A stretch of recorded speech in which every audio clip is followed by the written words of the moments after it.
Live from our studios here in Kokomlemle, also on DSTV channel 421, Go TV channel 144. This is your home of fearless, credible, and independent journalism. Is the Joy News channel. Our lead stories in this hour: 2-hour ultimatum from the Speaker to the Health Minister to appear before Parliament has elapsed with no sign of the Health Minister. This afternoon, we take you live to Parliament for the development on this matter, plus the approval of Ken Oforiatta as Finance Minister. I direct that the minister appears before Parliament within 2 hours to answer the question. Also this afternoon, traders at the KTM market in Kumasi fear there could be disaster following gas leakage. We hear from the EPA, which is taking interest in the matter. Plus, we take you around the country for insight into events in the rest of the regions. That and more here on The Pulse with me, Emefa Apau. Thanks for your company.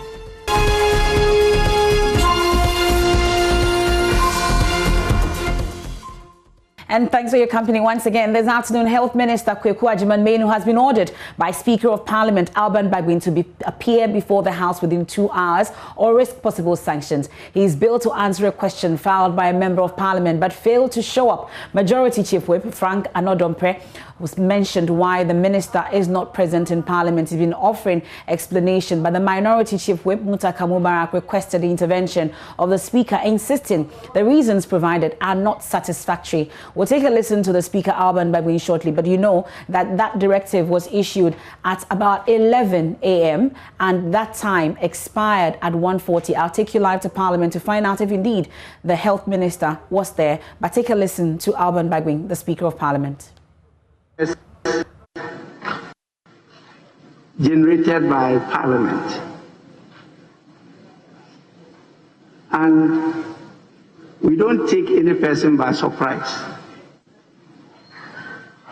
Questions are filed, they are processed, they are sent to the ministers. They go back through the business committee. They are programmed for ministers to appear on specific days to answer the questions. So the minister responsible for health is aware that the question has been scheduled for today. The reason he has given for his inability to present himself before the House to answer the question is completely disrespectful of Parliament. And I am not going to take that. I direct that the minister appears before Parliament within 2 hours to answer the question. Failing to do so, the necessary consequences will apply.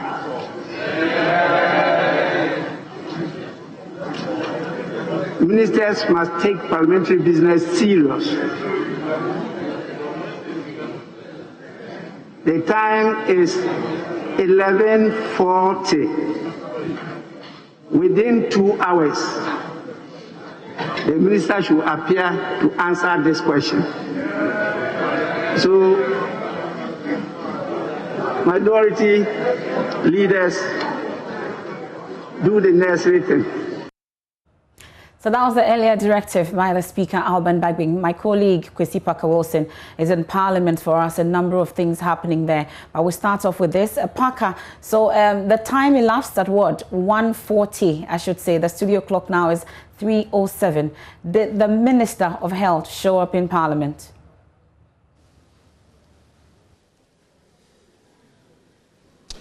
No, MFA, the Minister of Health did not show up in Parliament today. In fact, I've been trying to get some reaction from the NPP, and my sources within the camp of the NPP caucus tell me that the minister, as we speak, is outside Accra. He's not in Accra. And even though a call has been made to him to respond to the call of the Speaker, they are not too sure if he's going to meet the deadline, which of course has elapsed. So we are still expecting the minister to appear before the House later today, because as I speak to you, just about 10 minutes ago, Parliament went on suspension for an hour. So members of the House have moved to their various offices and then reconvene within an hour. We are hoping that by then the health minister would have been in the House to answer the question. So it's key for me. What exactly was the question and who posed it? Why is it so important?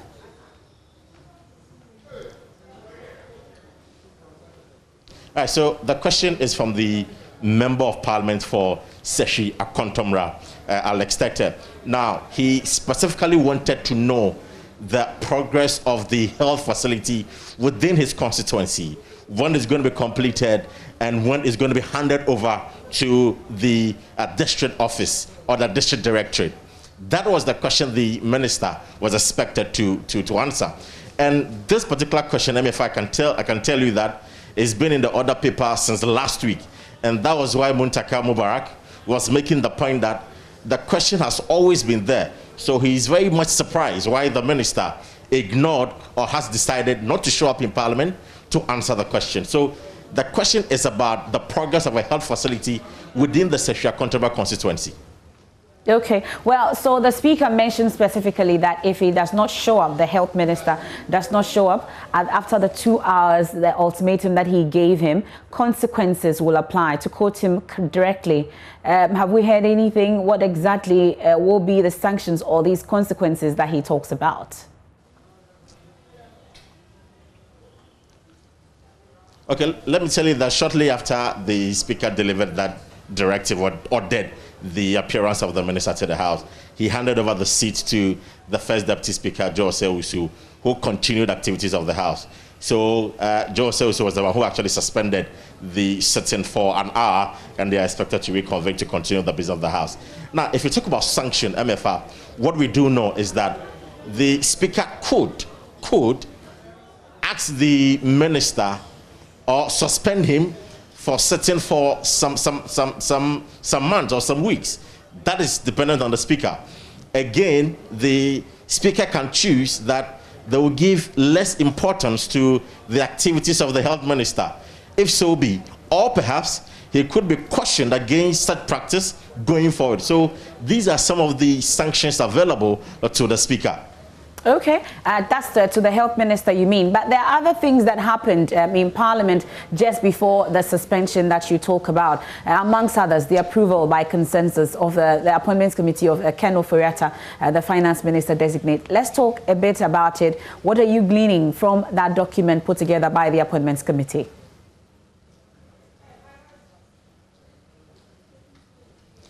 So the document, if you read the 5.0, it talks about recommending to the House for the approval of Ken Ofori-Atta, but just before that, and the 5.0, unfortunately I don't have the recommended, but the 5.0 talks about recommendation and conclusion of the Appointment Committee's report. Now, just before that is the recommendation of the House. That is where you see the House clearly state that, or the vetting committee clearly state that they have recommended by consensus the approval of Ken Ofori-Atta as minister responsible for finance. Now, when the motion was moved by Fankana Dompre, the chief whip of the majority, the minority leader has some concerns, but however supported the approval. Now, his concerns were that they still don't understand why the GRA had to work with McKinsey when there are credible and capable institutions here in Ghana that can also execute the work that McKinsey is doing. And so they are asking for the procurement processes, how they arrived in recruiting McKinsey to work with GRA. That's not all. If you recall, there were concerns about recruitment of data bank staff to the health ministry. The minority leader again said that they were not happy and satisfied with the answers provided by the finance minister. And so they asked him to also provide some the processes on which they decided to recruit these staff of the data bank. And for him, all the answers provided by the minister within that context were unsatisfactory. But however, he supported the approval of the minister. So Joe Wise, at the time sitting in the speaker's seat, then put the question for his approval, and then the ayes had it. So he concluded by saying that Mr. Kene-Ferrata has been approved by the House as the minister responsible for finance. Okay, and that was without drama, as expected by many. But apart from that, also, I know that some budget approvals have been done. I mean, many were expecting drama, but... Well, you can go on. So we're talking about other things that have happened in Parliament, also with budget approvals and all.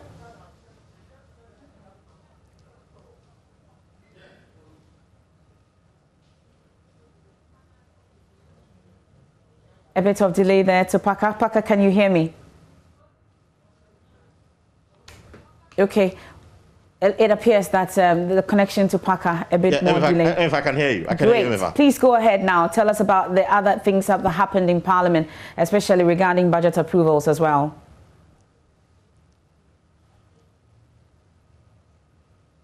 Right. So the House continued to approve budget. In fact, today the budgetary allocation for Parliament itself has been approved, and also the Electoral Commission has also been approved. We do understand that Straj has also been approved. So today, I mean, these are a few things that they approved this morning, and when they return, they are going to continue with the other estimates that have been provided or scheduled in the order paper for approval. Well, but you've been interacting with the Appointments Committee chairman, I should say, Jose Wusu as well.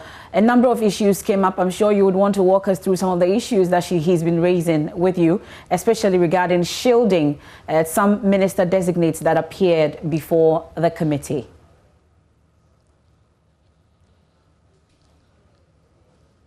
For a particular mention would be about the fisheries and aquaculture minister when she appeared before the House, and I'm talking about Mavis Hakumsin.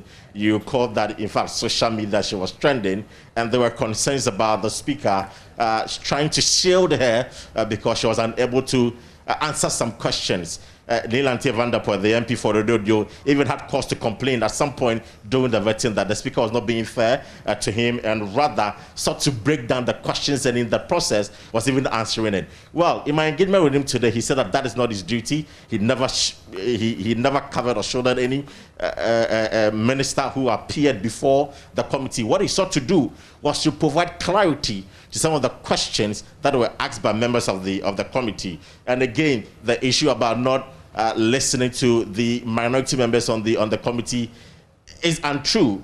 For him, he was strictly going by the rules and regulation, as has been discussed with leadership, and he was believing that the leadership of the minority had communicated to their members, and so they needed to understand how the processes work or the procedure of the vetting. Particular mention was about the relationship between him and Al-Hassan Suhini. There seems to be a bit of tension and a rift between the chairman of the committee and Al-Hassan Suhini. Anytime he decided to ask a question, the speaker tells me, I mean, the chairman tells me that Al-Hassan Suhini at the time did not appreciate the standing orders. But as we speak today, he has a better appreciation of it. So in his mind, there were nothing like confrontation or misunderstanding between him and Al-Hassan Suhini. So these are some of the things that have come. And of course, the issue about Rastafari and the fact that the young man who was denied admission to a Chimota school, and his comment he made about, I mean, Rastafari it involves the smoking of weed. He insists that is a factual statement and is not going to retract or apologize to any individual who may be offended by his comments. Okay, that's an interview we look forward to bringing our audience shortly. That's my colleague Parker Wilson, a parliamentary correspondent. We're hoping that we could get some confirmation on whether Parliament is still on course when it comes to rising. We're told that it may happen tomorrow, but my colleague will give us some more details as and when he gets it. But he's been running us through a number of things that have happened in Parliament, plus his interview with the chairman of the Appointments Committee and First Deputy Speaker of Parliament, Jose Wusu.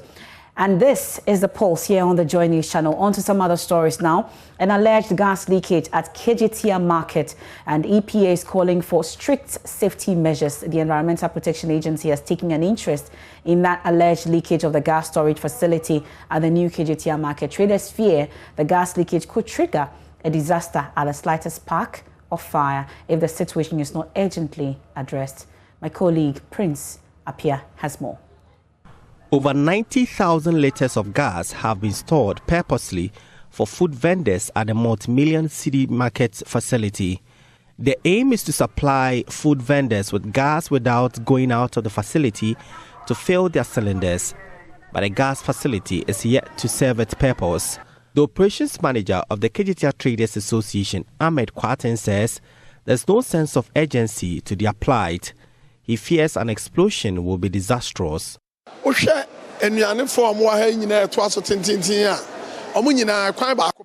the food sellers on this lane have only one exit point. Also, the big gas cylinder in the back has been filled, yet remains unused. People bring gas cylinders from their homes as a result to connect, which is very dangerous, as no one knows the possible fault with these cylinders. The gas installations is at the back of the food vendors at the markets. Amidst challenged gas leakage, the food vendors expressed fear over emergency exits. The EPA wants management of the facility to work with safety agencies to ensure the right thing is done. Samuel Oting is Ashanti Regional Manager. We have engaged the managers of the facility, and we have told them to get back to the National Petroleum Authority and the National Fire Service to put in place all the measures. You know, when they are doing things like this and they want to use the gas for the facility, they have done the piping and everything, which have to be connected to this one. But before it is done, it has to be tested through so many procedures before they can actually start using it. So we directed them to make sure that they go through all that procedure before they can use it. A consultant to the Brazilian construction firm Contractor, Emmanuel Danso, says prior to the gas installation, all safety agencies were engaged.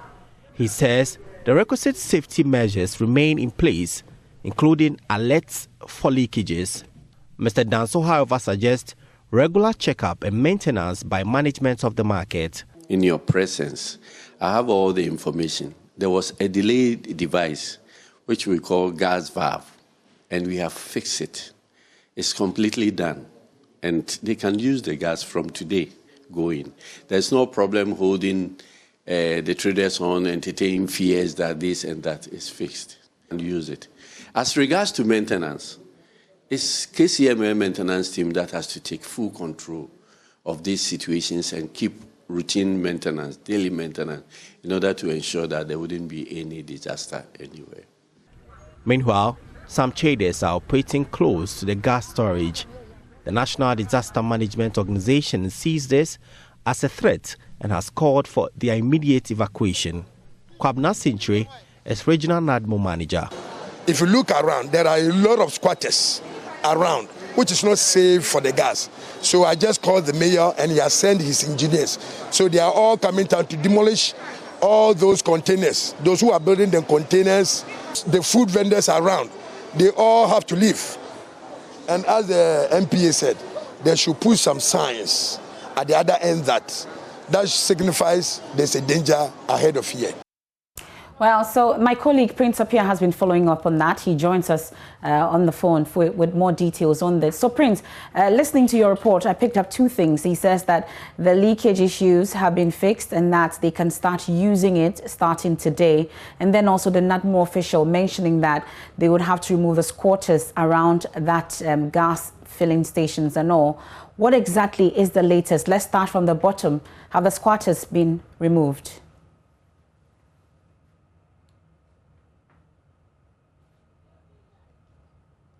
Hello, Prince.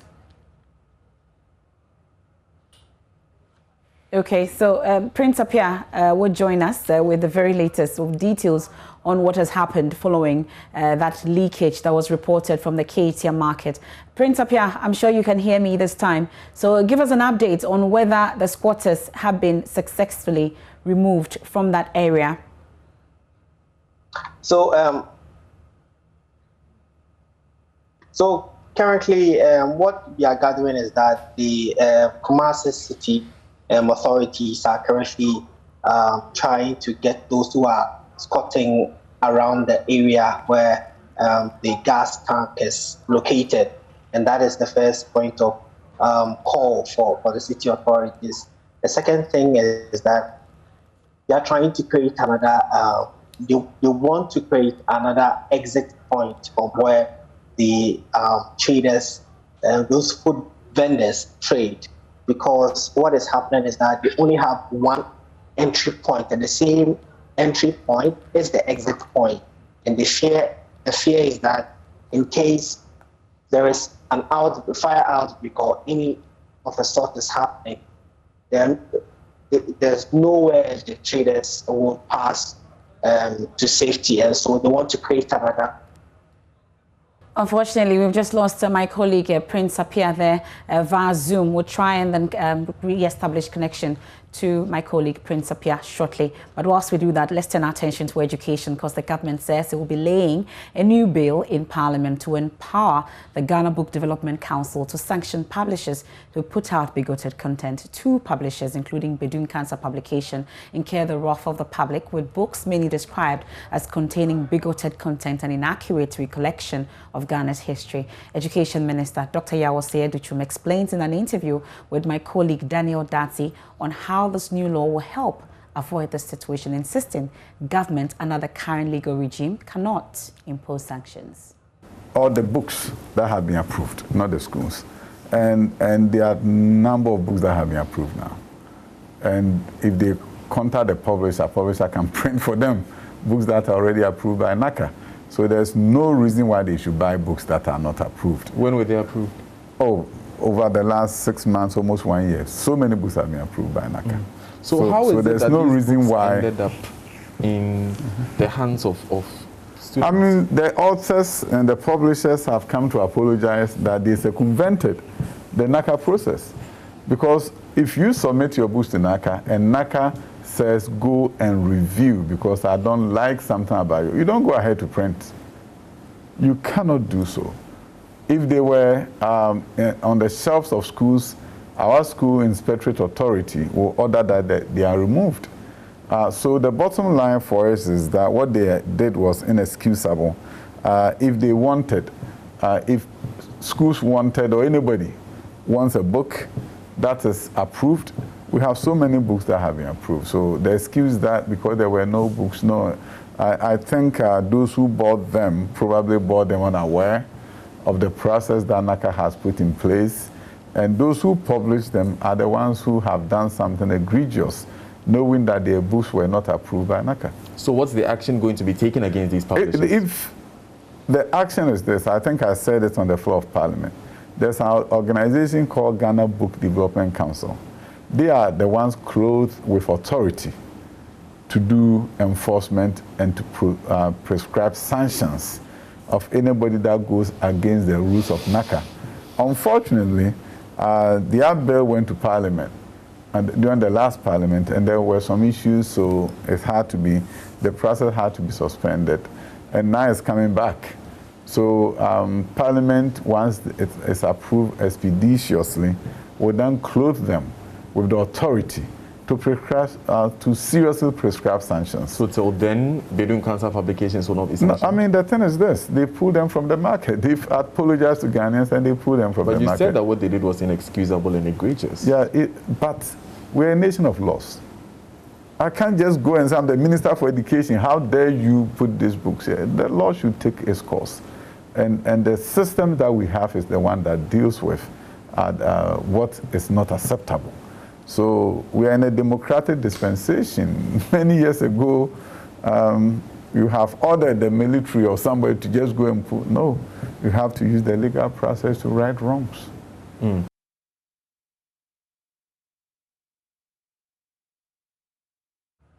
He also revealed the Ghana Education Service has not rescinded its initial directive to Achimota School on admitting Rastafarian students. I don't think GS rescinded anything, but what I'll tell you is this.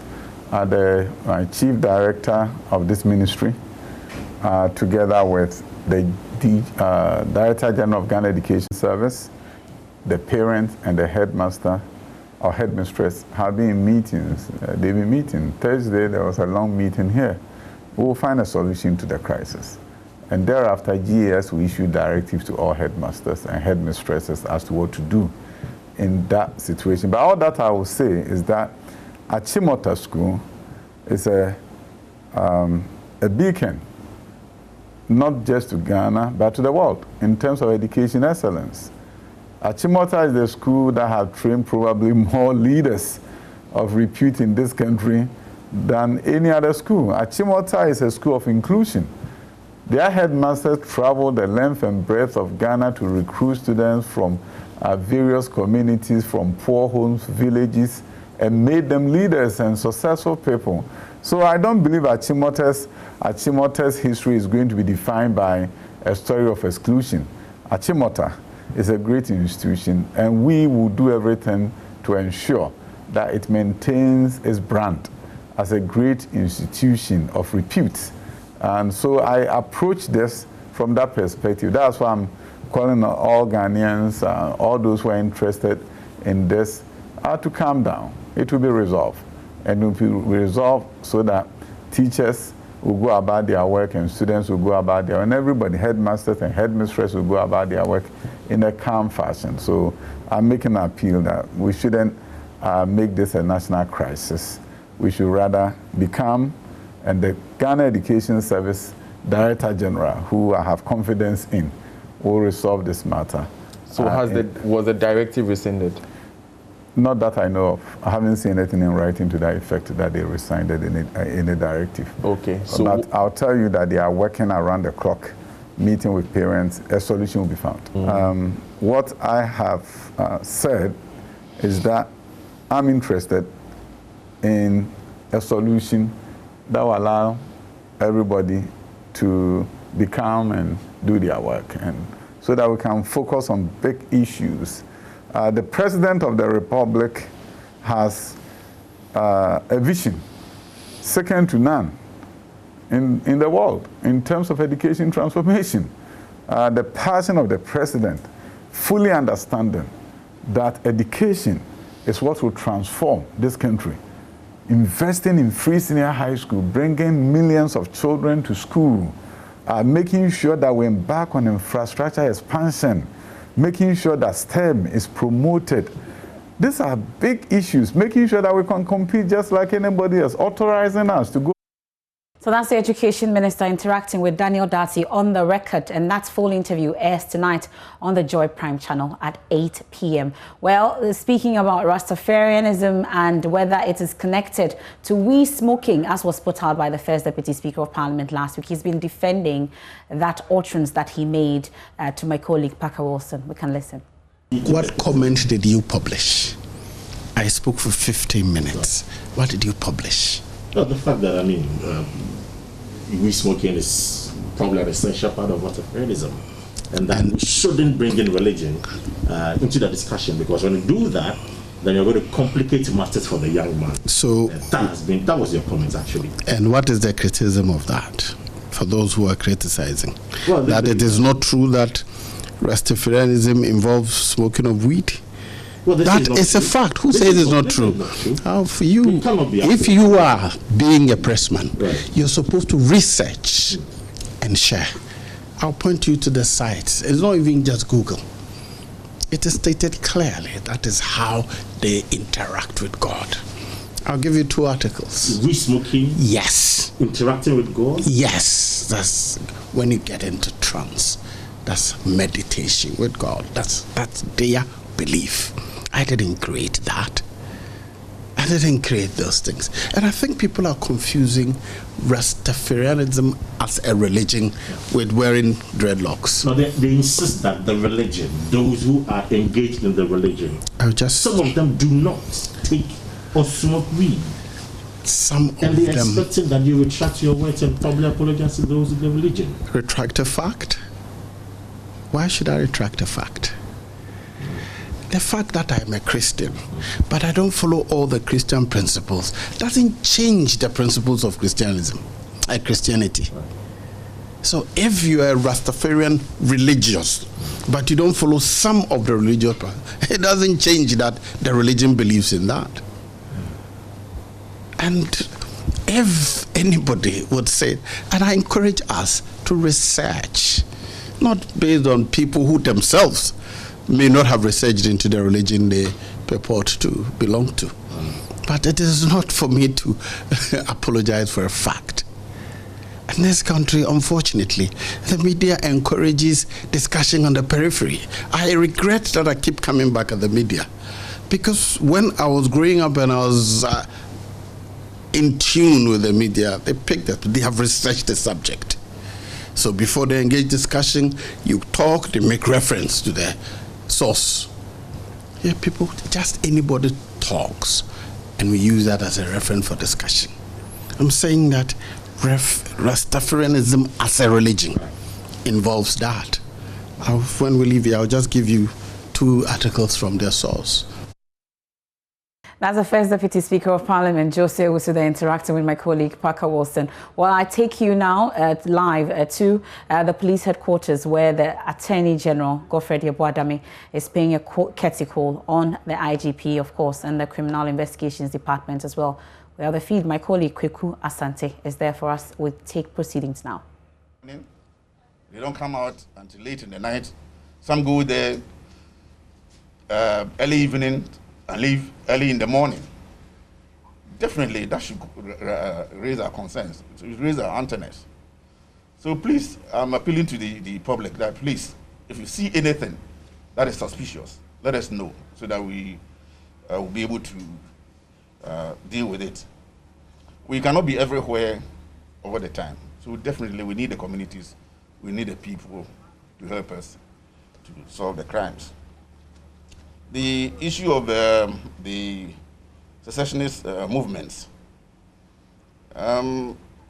what is being done is that we have a national approach towards it. It's a multi-sector approach, investigations, operations, intelligence. We are all working together to ensure that we are not surprised. I'm sure you agree with me that I can only go as far. So we are working on it, and in that respect too, I will appeal to all our people in our communities that Ghana is one, it's the only country we have, and they should all help us to maintain the sanctity of the territory called Ghana. If they have any information that is suspicious or they see anything suspicious, they should let us know so we can help fight the crime. Right. Economic crime definitely is a big issue. People want to survive, they want to live, and they don't want to work. So they look for ways of surviving at the expense of others. And sometimes, not only at the expense of individuals, at the expense of the state. You and I pay taxes, and people do not want to pay their share of the taxes. And I believe that if all the informal sectors in the country were able to tax them, I mean, it will be a very stable country. Unfortunately, that's not the situation. And worst of all, people, apart from trying to evade taxes, also indulge in all kinds of crimes in relation to the economy. And that is of a serious concern. And it's one of the areas that this commissioner is looking at and ensuring that we would be able to at least get into what is happening and see whether we can prevent them happening. In respect of the prosecution of the felonies, it hasn't come to our notice, but we'll look at it. We'll go to the books and then we'll find out from the Director General and his officers in the regions. Because of the fact that we don't have a lot of lawyers, a lot of in the system, and I believe that in the regions too, it's only the regional capitals that have the state attorneys. I believe that sometimes, and in fact, because our psyche is said that a case is reported, and if no court action is taken and the police grant bail, there's a lot of hula baloo. I'm sure the police officers will want to present the case before the court. And then either the court remands the person or grants the person bail, then the docket can be submitted for the felonies. That is what I believe should be done. So if that is not being done, we'll go back to our personnel and make sure that that is done. So once again, Honorable Attorney General, EPP, General, I want to thank you for this invitation, and also once again congratulate you on the appointment to this high office. As the head of our prosecutions, we believe that we're going to have a very good relationship with you. Of course, we already do anyway. And whatever we produce will stand the test of time. So once again, thank you very much. Thank you very much. Minister for Justice. Thanks. Can we close this session, or we should? Yeah, I think we can close the session. Then let's. Okay. Yeah, that's it. So I think that this will mark the end of your session. Yes. People can leave now. Yep. That's the interaction between the Attorney General and the IGP and the CID when he paid that courtesy call on them. We'll get details of that. We're told also, my colleague Kwekwa Sante is there for us, and we're told that he's been commenting on our latest investigative piece, Busted the Gold Smugglers. We'll give you details of that right after the break. Please stay on the pulse.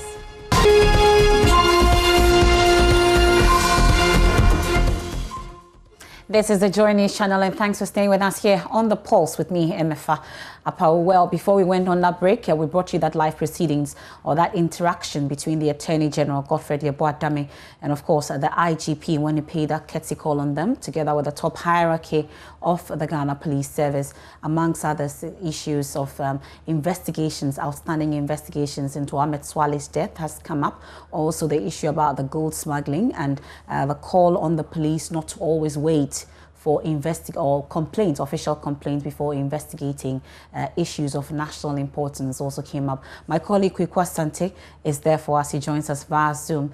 Kweku, so walk us through the specific issues that came up in that interaction between the IGP and the Attorney General.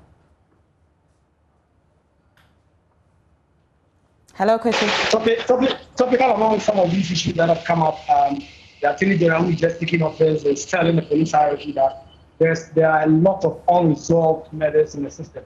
For instance, he told the IGP that there are people telling him personally to take his security personally, because if he's killed or something bad happens to him, after a month or two, the police will say they're investigating, and then not much will come out of it. And so he's urging the police to take much interest into some of these issues that are ongoing and investigate them to their logical conclusion. He references Ahmed Swale's murder and said that it was clear that Ahmed Swale was murdered in his line as a journalist, and he hopes that the police is able to speedily investigate this case and bring him a report for prosecution. He has directed the police CID to bring him a report in 1 week. And then on the matter of the gold smuggling syndicate that JoyNews aired just a few days back, he actually brought it up to the police IGP and said that these are some of the complex crimes that are coming up these days, and he expects that work to be done on it. So he asked the police if they've received a formal complaint from JoyNews, for instance. The police said no, but he told them that the police do not need to get a formal complaint from JoyNews or anybody for that matter to take up such an issue. And so on that matter also, he gave the police 2 weeks to present him a report on all those issues that have happened. And so these are some of the issues that Attorney General Godfred Dame has been putting to the police hierarchy. The IGP has also been responding. Much of his response has been that we've done a lot of work on these issues, but because of the media presence in the room, they cannot put out all those information because it could jeopardize investigation. But at the heart of it, he's saying that they are doing a lot of it, and now that the media has been asked out for the meeting to take an in-camera form, he will brief the regional on some of the investigations that he's done so far. Okay, and that's my colleague Kwekwa Sante. I was itching to ask you about who and who were present in that meeting, but it appears we have a bad connection to Kwekwa Sante. But maybe we should try, Kweku, maybe we can get a better connection to you. But I'm curious, who and who were in this meeting? Okay, a terrible connection there. And that's my colleague Kwekwa Sante. Will bring you more subsequently from that meeting. But it's time to touch base with our correspondents dotted across the length and breadth of this country to know what exactly is happening where they are. I'll start with Anas Sabit from the Bono region. Anas, and then also I'm told I have Martina Bugri also joining us from the northern region. Welcome, ladies and gentlemen. So what exactly is the situation where you are, Anas Sabit? MFR, let me say good afternoon to you. I think armed robbery cases has been an issue to the residents of this region lately. And of course, the police have stepped up measures to ensure that they tackle the menace head on. If you will remember, somewhere early this month, we know a top Muslim cleric was shot and killed somewhere in the West district of this region. And that has kind of raised the discussion in the area as in what the authorities in this part of the country are doing to ensure that armed robbery is tackled once and for all. Traders who do ply that particular road heading towards Yeji, which is a fishing community from Kumasi, from Techiman, and from other parts of the country, usually get hooked on the way. And so people around this area are calling on authorities to take drastic measures to ensure that people are safe. Residents and traders who ply these routes are safe. And so the new regional minister who has assumed work recently told us that he is taking this on and he's going to ensure that one of the key challenges he has seen or realized from the little briefing he has picked from the security agencies is that logistics or logistical constraints is one major problem the security agencies are facing here in the region. Also, he spoke about the lack of personnel, especially in the West area where that particular incident happened. We have few police officers, according to the minister. And so as he resumed work, or as he assumed work as the new regional minister, is going to ensure that enough logistics will be deployed to this particular region, especially to those areas that needs them much. And personnel would also be added to the existing ones so that these robbers who are taking advantage of these traders and the residents will be dealt with once and for all. So for now, this is somehow a good news to the people of the region who have been making this call for quite some time now. Okay, that's Anas Sabit bringing us the latest from the Bono region. Thank you very much, Anas. And armed robbery is dominating discussion where he is. We'll go to Albert Sore in the Upper East region. Albert, what's dominating discussion where you are? Right, MFA. So we've been looking at stories for the JoyNews water project. So over the weekend, I visited a community here in the municipality called the Zinga Tangazuo community. It is in one electoral area called the Calbion electoral area. Now, the situation there is that for a population of about 600 people who live in this area, they have 2 boreholes that were drilled for them, but the boreholes are not functioning properly. One of them doesn't produce any water. The other one, normally when they go in the morning, they are able to get only about 3 or 4 basins of water, and the borehole doesn't flow anymore. They spend a lot of energy and a lot of time pumping the borehole, and the water doesn't flow. So it's a very serious problem for them. And for the last 1 year since this borehole was constructed, it hasn't produced much water for them. The alternative is that they have to go to a nearby stream where they create dugouts to get some water, or they will have to travel long distances to other communities to get water from boreholes there. And that's the challenge. The assemblyman for the area spoke to us, and he said that the Member of Parliament for Bolga Central, Isaac Adongo, actually initiated that borehole and got it constructed for them. And when the technical people set up the borehole, they said there was water, but for some reason, after a few days, this situation I just described became what the borehole was producing. It only produces water for a few hours, and that is it. So they are hoping that the Bolga Municipal Assembly, who got that borehole put there, can actually call back the contractor who drilled the borehole to see if there is anything that can be done to ensure that the borehole actually produces the water for them. Okay, so that's the situation in the Upper East region, and hopefully that water situation should be resolved. And that's my colleague Albert Sorry bringing us what's happening in the Upper East region. I'll go down to the northern region where Martina Bugri is reporting from Tamale. Martina, what's dominating stories or discussions in the region?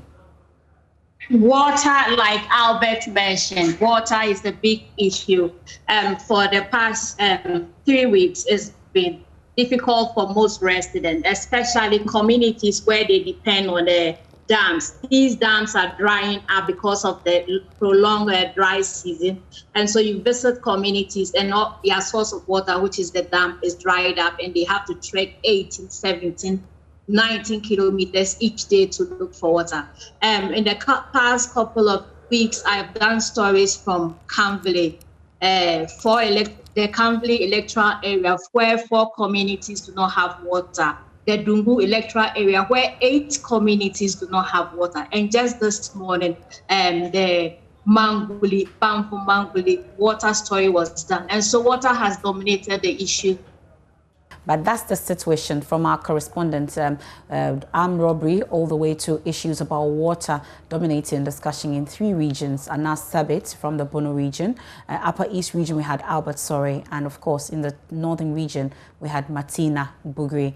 But we move on to some other stories now. Like most countries around the world, Ghana continues to grapple with the impact of coronavirus on the economy. New taxes have been introduced, prices of goods and services have also shot up, and companies have had to either shut down or lay off workers. But among the most affected are those behind bars. Each inmate is entitled to less than $1 worth of food daily, an amount Chief Superintendent Peter Edudadzi, second in command at the Winneba local prisons, feels is woefully inadequate. At this trying moment, if we don't get the support from the other philanthropists, in fact, we will not find things easy. Once the inmates sees that the outside world still get them in mind, and they've been coming with these, what they have and other things, it means they will know that they've not been forgotten, they've not been left out, despite the COVID and other things that is actually has taken over the whole world. We will plead for them to keep on supporting us, because the government alone cannot sustain what he's supposed to do, cannot. So if the general public comes, and then at least the small that they will give will definitely give weight, and with that we will move forward. So that's the second in command at the Winneba prisons, and that call was heeded by a non-governmental organization, Step to Christ Outreach, donated food items to the inmates of the Winneba local prisons. We can hear from the leader of the group, Reverend Benedict Owusu Apia.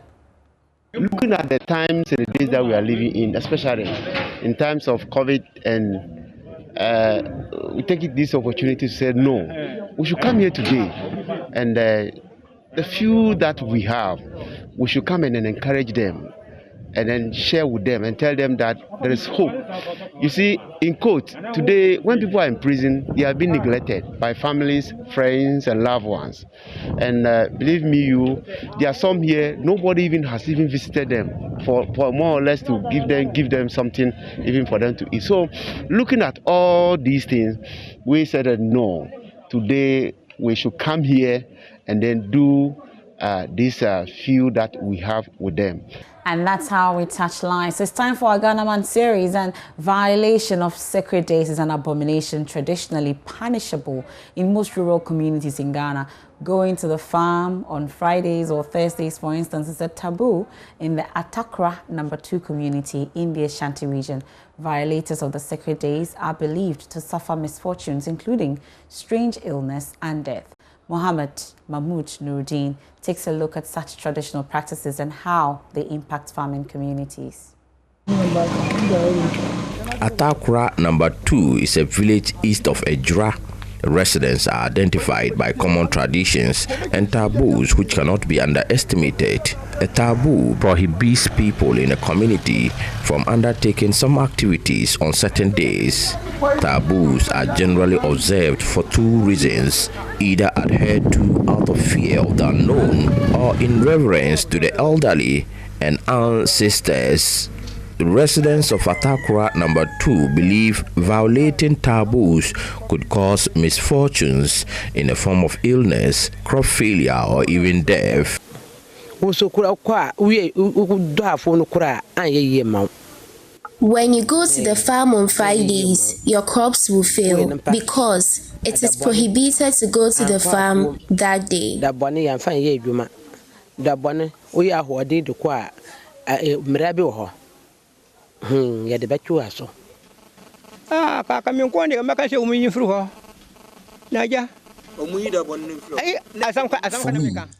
they should scrap that day. But who am I?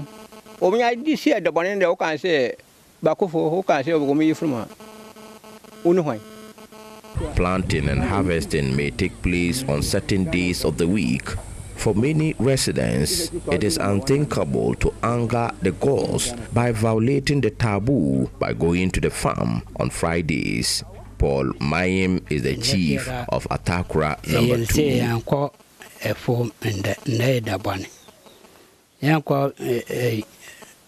We don't go to farm today because it is considered sacred. Something bad could happen to you if you go to farm.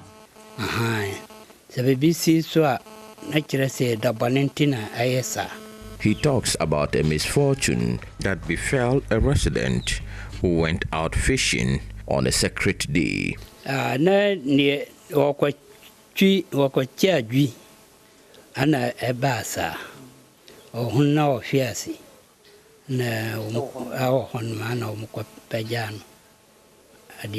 man was stricken by an evil spirit when he went out fishing on Friday. He finally died on the way to the hospital, and it was as a result of flouting the taboo not to go to farm on that day. You wouldn't know what will happen to you on the farm that day. You won't even feel comfortable working.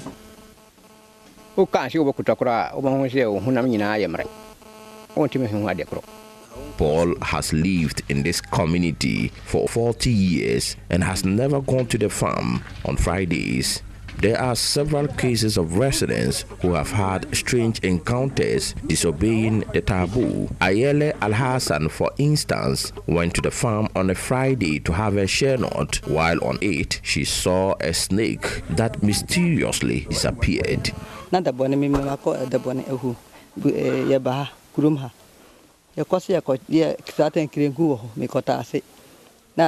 went to the farm on Friday to gather share nuts, and we saw a snake, and eventually it disappeared. We didn't know where it went. A friend said we should look for it and kill it, but I told them that we should go home because it is even a sacred day.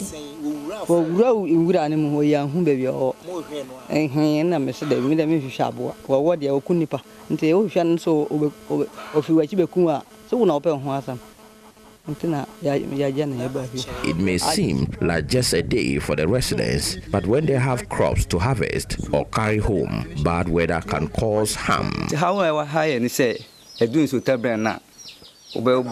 There are challenges during the rainy season when we harvest our farm produce. Unfortunately, you can't go to the farm Fridays to check how things are. about him for seconds, 1 day pay.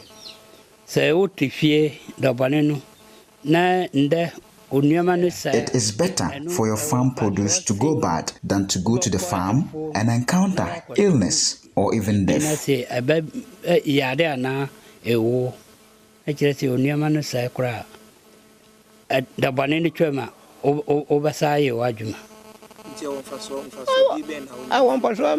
is good because we rest that day. You work for 6 days and rest for the 7th day.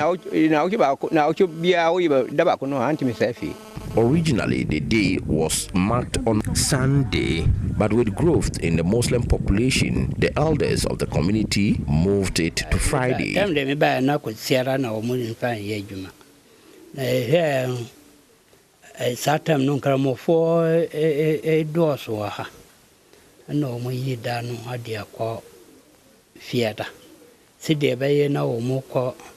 When we came to this place, the sacred day was Sunday, but because of the growth in the Muslim population, the day was moved to Friday so that they can go to the mosques and pray. As I said earlier, the day was chosen by the elders in the community, and ignoring it will only have negative consequences. I don't know whether the gods chose the day or not.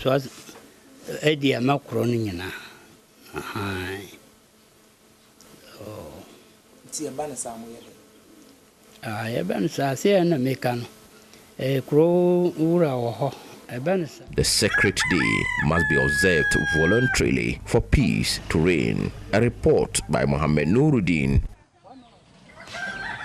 And that beautiful report there put together on taboos by Mohammed Nuruddin for our Ghana Month series.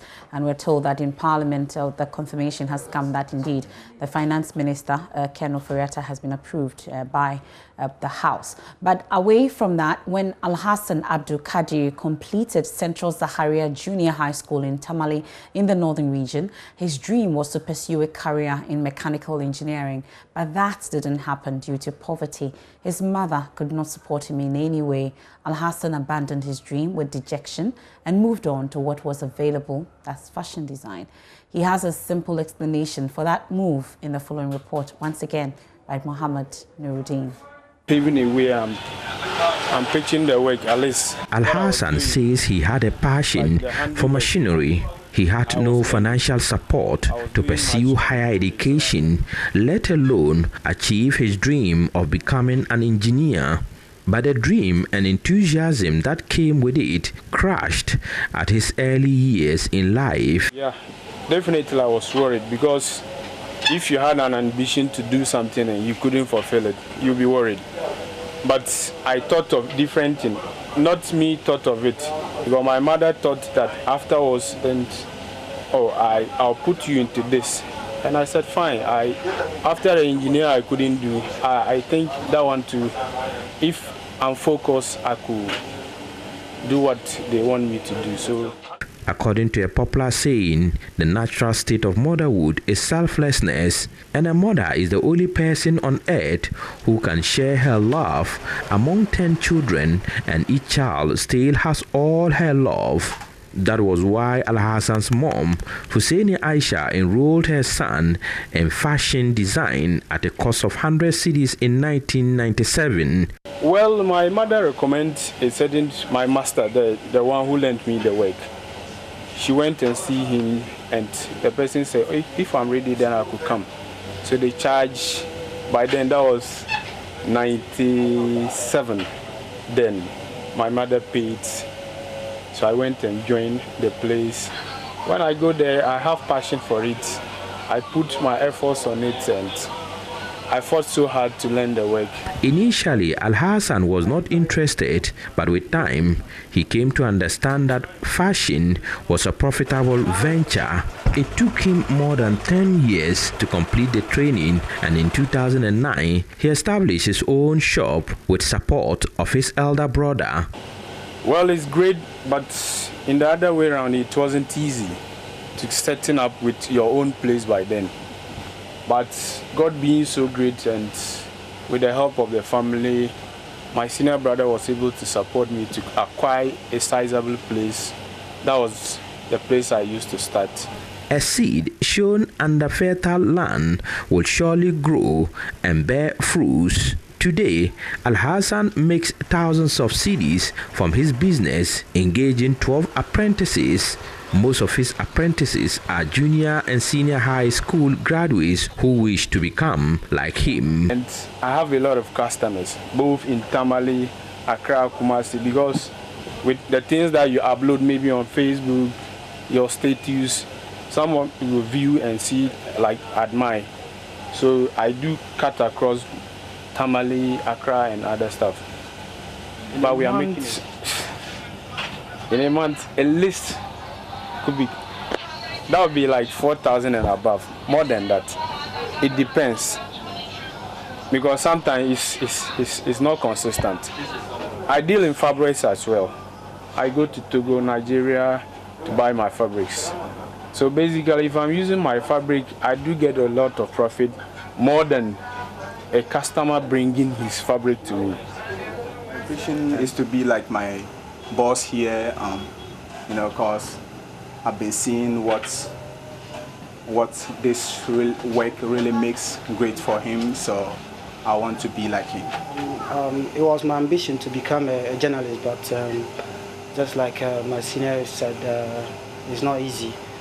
We did all we could, but things were not that easy. So, like I'm here, so I want to become one of the greatest fashion designers in Africa, or I may say in the world. But I'm just here and learn and see what will happen in the future.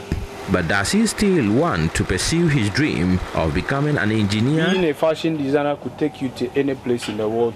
Meet maybe person that you never thought in your life you would get in touch with, even presidency. Al-Hassan has simple advice for those who think it is too late for them to start. Be vigilant, focus, and don't look down upon what you do, he says. A report by Mohammed Nuruddin. Well, the nation's quest to defeat the deadly coronavirus pandemic by inoculating about 20 million people is under threat as fake news and misinformation about the COVID-19 vaccines persist. The arrival of the vaccines in Ghana last month signaled the beginning of a possible return to normalcy. But with social media getting flooded with conspiracy theories about the jabs, the chances of achieving the ambitious target of building herd immunity by the end of the year is fizzling out slowly. But do the COVID-19 vaccines really alter your DNA? Do they cause physical harm to your body? Are there, or is it a sign of the Antichrist? In our latest Hotline documentary, Conspiracies, Jabs and Myths, my colleague Manuel Cranting of our Health Desk finds answers to these questions and more. Here are excerpts.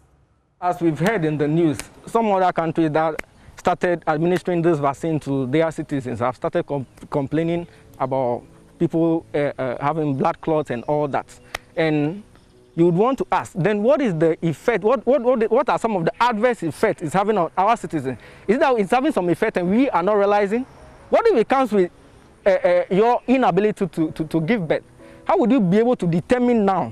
That the blood clot issue that currently 12 European countries have suspended, in my opinion, all those countries are completely overreacting and are putting themselves in danger. They are halting their own vaccination campaigns. German government recently came under significant criticism for halting the use of the AstraZeneca vaccine. The WHO today released a statement saying they find no evidence of a link between the vaccine and clotting.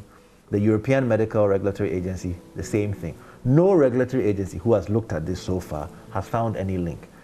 So far in the UK, I think it's currently over 10 million doses of AstraZeneca, probably even more, have been administered. They've recorded maybe 20 people with blood clots. The frequency of blood clots among vaccinated people is even lower than in the general population under normal circumstances. It's the analogous to getting a vaccine, walking out and being hit by a car and saying that the vaccine caused my car accident. There are two separate events that have happened to you that are not causal, but because one happened before the other, you are assuming that that's what happened. Since the outbreak of the pandemic, the most sophisticated research conducted by local scientists is the genome sequencing of the virus. This was conducted by a team from the West Africa Center for Cell Biology of Infectious Pathogens at the University of Ghana, just to know more about the virus. In general, majority of the research in Ghana is supported by overseas aid. WACBIP was established through a World Bank grant. Our research is supported by funders including the Wellcome Trust, the Gates Foundation, the NIH. Noguchi is largely funded by the Japanese government. KCCR is supported by the German government. The research capacity in this country is largely dependent on grants that are from overseas. So we don't have much, if any, support for our research activities from our own government, which limits our ability to advance our research. So all that you see, the work that we have tried to do, the seroprevalence testing, the sequencing, is all funded. It's all money that we have repurposed from grants we had got to do other things. I hope that this event will highlight the need for sustained investment, government investment in research in this country. But with a vicious virus like COVID-19 spreading quickly, health authorities are thinking what could be the alternative to the vaccines we have in their current state. And I was asking, what's the alternative? The sure way of assuring that people are immune is either natural, but that one, in that case, you are prepared to have more people dying, or artificial. Artificial is a vaccination. In Ghana, people who take COVID-19 vaccines are issued cards as a proof of vaccination. For many vaccine skeptics, this is a cue of the mark of the beast.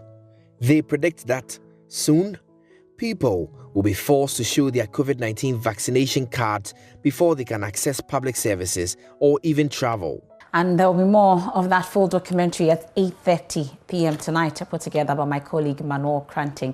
Now, the Ghana Pentecostal and Charismatic Council says the poor adherence to the wearing of nose masks among preachers and singers in churches is increasingly becoming a worry. Chairman Professor Paul Frimpong-Manso says this has the potential of spreading the COVID-19 virus. He spoke at the 40th anniversary of the Redemption Assemblies of God in Kumasi. Nanaya Ojima has more in this report. As part of COVID-19 protocols for churches, preachers and singers are supposed to wear the mask as they discharge their duties. Crowd dancing and waving of handkerchief during service was put on hold, but some churches have refused to adhere to these particular protocols despite strict adherence to hand washing and nose mask wearing. Professor Frimpong-Manso, who doubles as General Superintendent of Assemblies of God Church, says cases may rise if these protocols are not adhered to. We have identified that preaching and singing, the droplets come out more. So when you are singing and you are preaching without a nose mask and you happen to be infected, you can affect others more. So whether we are singing, whether we are preaching, or whatever we will be doing, we will still need to put on the nose mask. He has directed all member churches to celebrate the upcoming Easter with all protocols in mind. Churches should observe this 2 hours rule. It is very, very, very important so that we all can contain the virus. Last year we did not have Easter. This year it is under COVID. If we discipline ourselves, next year it will be COVID-free Easter. Meanwhile, the 40th anniversary of the Redemption Assemblies of God was honored by a number of dignitaries. Reverend Dr. Patrick Ajiman-Jebi is head pastor. I want to pledge our allegiance to the government and our support for whatever the government has put in place to make sure that we all fight the COVID-19. Even as we celebrate this Easter, let us as a church and as Christians and whoever that claims to be a Christian in this nation, we do our best to make sure that we comply with everything that the government will want us to do in order to make sure that the COVID-19 disease is taken out of the nation. For JoyNews, Nanaya Ojima, Kumasi. We turn our attention to something that is also claiming a lot of lives. That's the crashes on our road.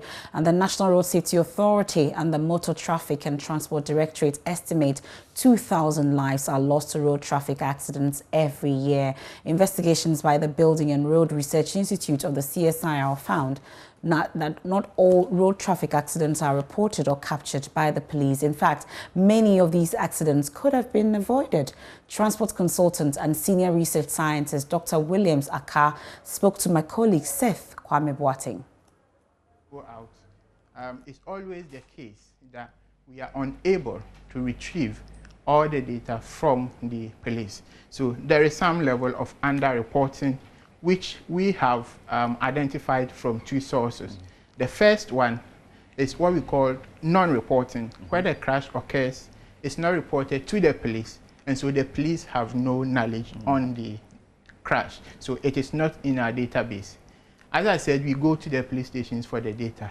It's always the case that we are unable to retrieve all the dockets from the police. So there's that level of also under-recording.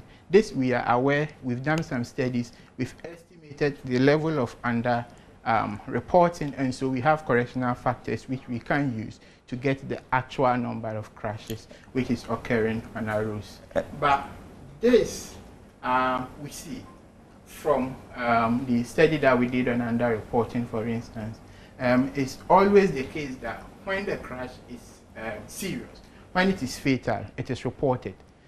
Usually the crashes which go unreported are the non-serious crashes, damage only. Someone runs into your rear. There is a mutual agreement between the parties. It is settled, and so it is not reported. But when the crash is fatal, mostly those crashes get reported. And that's part of our Drive Safe campaign as Joy News. Now I'll take you to some other stories. This time we head into Rwanda, and Ghana's public service broadcaster of 1968 legal framework could use some upgrade and learn from Rwanda's 8-year document. That's a position held by current Director General of the Ghana Broadcasting Corporation, Professor Amin Al-Hassan, who was part of a recent visit to Rwanda by some representatives from Ghana. And he's been sharing lessons that we believe Ghana can draw from the country whose painful past of genocide is often largely attributed to media reportage. He spoke to Gifty and Apia after holding meetings with the Rwandan Broadcasting Agency. Familiarization for, but I think that overall there are a lot of lessons. For me, in the broadcast industry, one of the things I've learned in terms of getting to know closely with what the Rwandan Broadcasting Agency does, my counterpart public broadcaster in Rwanda, is the fact that they operate on a more opened legal framework, which allows them to do a lot of things.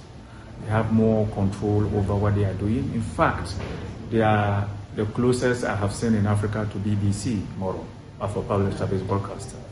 And most of these legal systems were put in place 8 years ago, and I think as a latecomer, they were able to learn from the lessons of other countries. Our law framework is 1968, so obviously the way we are operating is different. When you go beyond the media and you look at the society as a whole, one of the things that strikes you is the way they have been able to organize their society, the way the environment is kept, the way people obey rules, the response of the people to official rules and regulations of the country. I think it's phenomenal in the way the Rwandans have gotten it right in terms of putting their society together. Well, that's Gifty and Apia's report there, interacting with the State Broadcaster's Executive Director, that's Al-Hassan Amin there. Now, founder and senior bishop of Perez Chapel International, Bishop Charles Ajinasare, is raising concerns about church members who are not paying attention to their pastors even though they have the means. He was speaking on the subject, the man of God, his work, character, reward and honor, on Joy FM's Christian infotainment program, A Walk with Jesus, on Sunday. Now, the Perez Chapel bishop said honoring a man of God must come with the work he does. If the church is doing well, the church must pay the pastor's social security, must think of his retirement as well. Church members, in this life, everybody has been programmed to take advantage of other people. And let me break it down. The lawyer takes advantage of the man who has a case and is being tormented, etc. He goes to see the lawyer. He has to pay that somebody is dying, he goes to the hospital. Except the doctor wants to do it pro bono, he will take his money.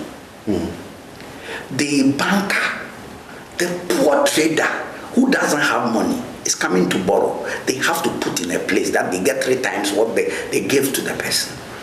In the same way, the politician, no matter how rich he is, when he wins an election, the state has to take care of him. So has God provided that he who works at the altar must live by the altar.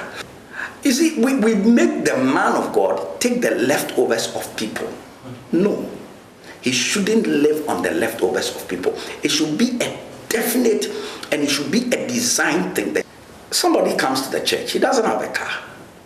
In a short while, he has 3 cars, and the pastor still doesn't have a car, or probably has a wounded car. That church member is ungrateful. God has ordained, that if we have fed you spiritual things, isn't it a big deal if you feed us your material things? And so I was saying that God will judge any church member who is doing well and leaves his pastor to be poor. And I stand by that. That some men of God take advantage of church members to enrich themselves. Bishop Ajinasare said everybody has been programmed to take advantage of other people, like you heard him say. But he questioned why people criticize some men of God for owning jets, saying he sees nothing wrong if it will ease their movement and make them more efficient in their work. I don't have a jet yet, but if I got one, if I had the opportunity, if I got one, I wouldn't reject it. You see, I travel around the world. There are times you are going to DRC, Dr. Congo. Yes. You have to take a flight from here to Togo or to Kenya. And there are times you do transit, or Ethiopia, you do transit of 8 hours. That's punishment. When the journey from here to DR Congo is 3 hours. If I had a flight, I would have cut off all those hours. If I had a plane to myself, I would have been more effective. There are times we blame people who have jets. Please, if they have the money and they can buy it, and it's not at the expense of anybody, please, let's leave them alone. It's okay if their churches buy it for them. It's okay. The truth of the matter is, look, some of the guys who have these planes, let me take in Nigeria. Yes. I know Bishop Oedipo. This is a man who runs 3 universities. His university is ranked the foremost university in Nigeria. So if this man owns a plane, what is the big deal? I mean, this man, his church has, his local church on a Sunday has over, now currently about 400,000 people in his local church, not all his churches. So the first time he bought a plane, the church took an offering and bought it for him. The next time the church said, Bishop, we don't want you to take an offering. We just want you to write a check and buy a plane. We want you to be able to go around and visit us. You see, there are other people I can give you examples of. And Bishop Oedipo has hospitals. Some of the top hospitals in Nigeria. So there are times they criticize men of God without even looking at their output. That's the Bishop of Perez Chapel, the founder of Perez Chapel, the Bishop Charles Ajinasare, they're interacting with Pastor Ato on A Walk with Jesus. There's more of that interview on myjoyonline.com. You'd want to catch it. But it's time for our Safe Water Project, and it is a daily struggle for drinking water at the Zinga Tanga Zoo community at Kalbeo in the Bolgatanga Municipal Assembly of the Upper East region. The only borehole serving about 600 people in this community is no longer functioning correctly, barely 1 year after its construction. Often after filling two basins, the water stops flowing and community members have to wait for several hours before they can get a little water again. Albert Sorry has more. It is a normal day at the borehole as residents of Zinga Tangazuo fetch water for domestic uses. I arrive to what appears to be a normal everyday activity as this young girl pumps water and fills her plastic basin. Another resident, a grown-up man, takes his turn and fills another basin. Everything appears to be going well until the third person in line takes his turn. He pumps for less than a minute. The water stops flowing. Ayimbire Adira, whose turn it is to fetch the water, is a full-grown, well-built man with lots of energy. He is only trying to fill up his little plastic bucket for an evening shower. But his aggressive pumping of this borehole is yielding no results. Adira is getting tired.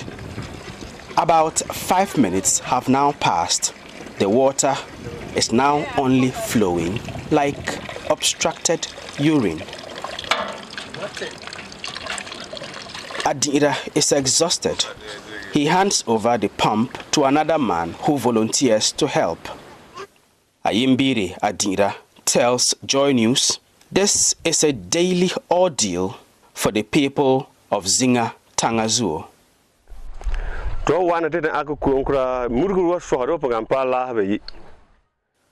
When we come here, we sweat a lot from pumping the borehole, and we only get 2 basins of water if we are lucky. In the rainy seasons, we harvest water from the rains, so that helps. But in the dry season like this, we don't get much water. Back to the borehole, Adira's friend, who took over pumping duties from him, has not yet succeeded in getting the water to flow. He gets tired and also hands over the pumping to this woman. Finally, the little drops of water from all the pumping so far makes 3/4 of the little plastic bucket. Enough is enough. The bucket is removed and replaced with the woman's plastic basin, and another cycle of pumping the borehole begins. The residents of Zinga Tangazuo here at Kalbion tell JoyNews some of them often have to travel some kilometers to other areas to get borehole water. Otherwise, they manage with water from dugouts in a stream within the area, which has also dried up now.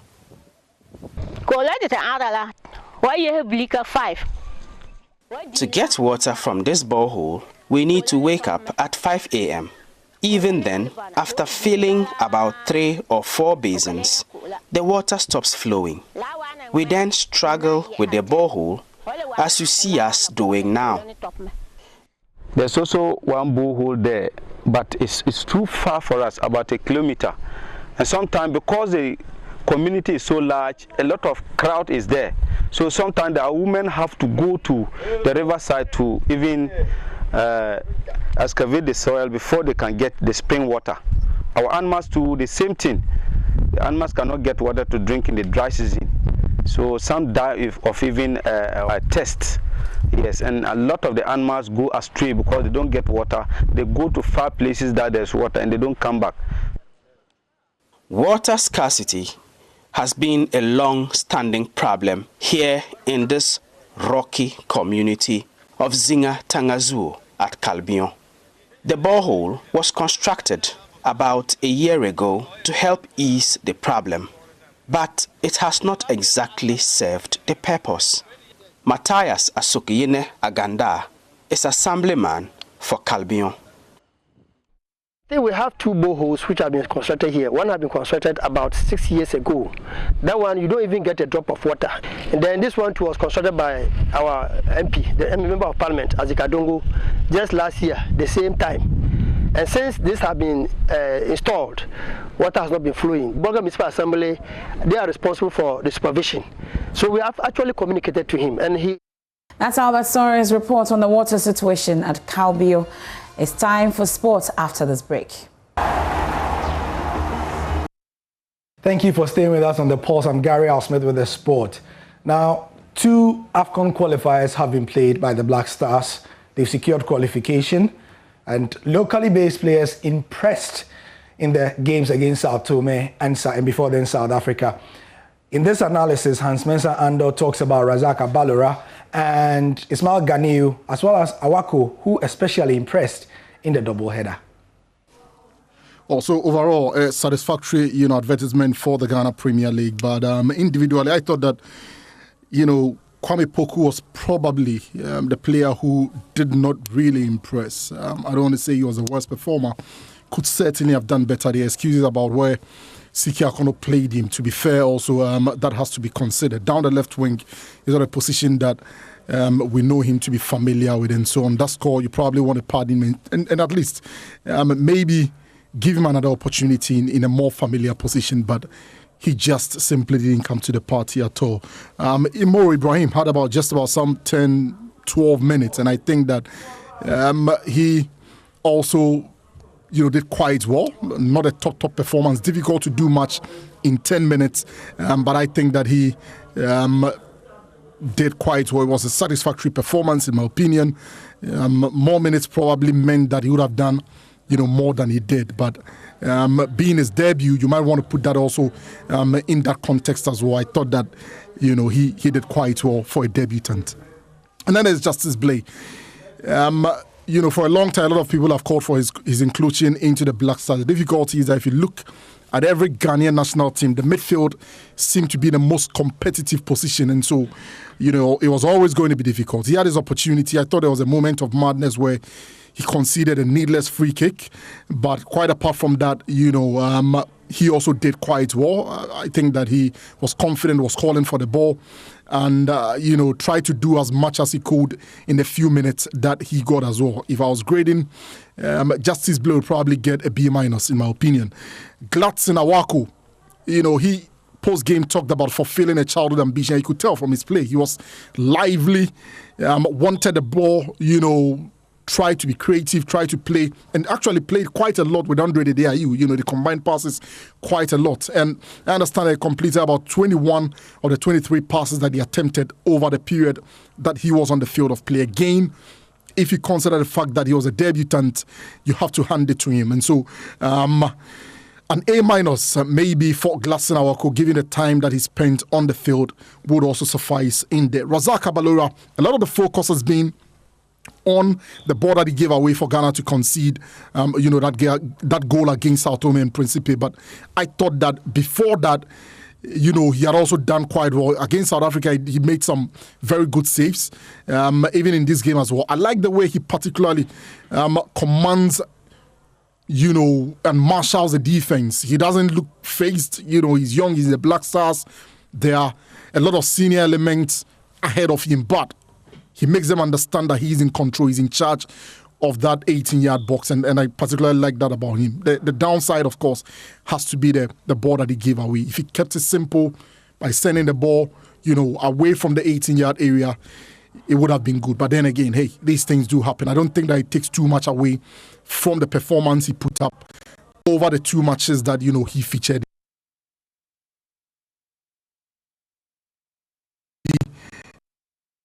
A B as well. And then the best performer for me has to be the man at the heart of Asante Koroko's defense, also played at centre-back, Ismail Ganiu. I thought he was the best performer among all the local players who were called, into the Black Stars. Calm presence. For a debutant, he looked unfazed, and the centre-back position is a position where you don't want to be committing mistakes, and I think that he did quite well. He was calm, He kept it simple. He defended when he needed to. He was strong when he needed to aerially. Not many players beat him to area balls. And there was one particular moment in that South Africa game that he came through with a crucial clearance there. So I think that among all the local players, he has to go down as a top performer, for me, Ismail Ghanaiu. So all in all, I think that it's a pretty satisfactory advertisement for the local league. There are a number of other players who also probably need to be given opportunities as we look to widen the net for players as we head. Yeah, so that's Hans Mensah Ando's assessment of the two Black Stars games. The big question is, when Ghana is going for the Africa Cup of Nations, will the Ghana Premier League players be given a pride of place because of their performances? That's up to CK Akono. But that's the sport for now. I'm Gary Al Smith. Thank you for your time. MFR will be back to wrap up on the news.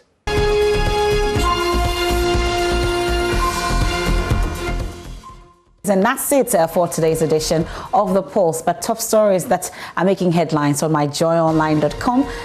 The Auditor General chases staff of some public universities who bolted after being trained with public funds. That's from the Auditor General's report. And God will judge rich church members who allow their pastors to be poor. Bishop Ajinosare, and many of you are reading that. And Bagbin issues a 2-hour ultimatum to Health Minister to appear before Parliament or face sanctions. And he did not appear.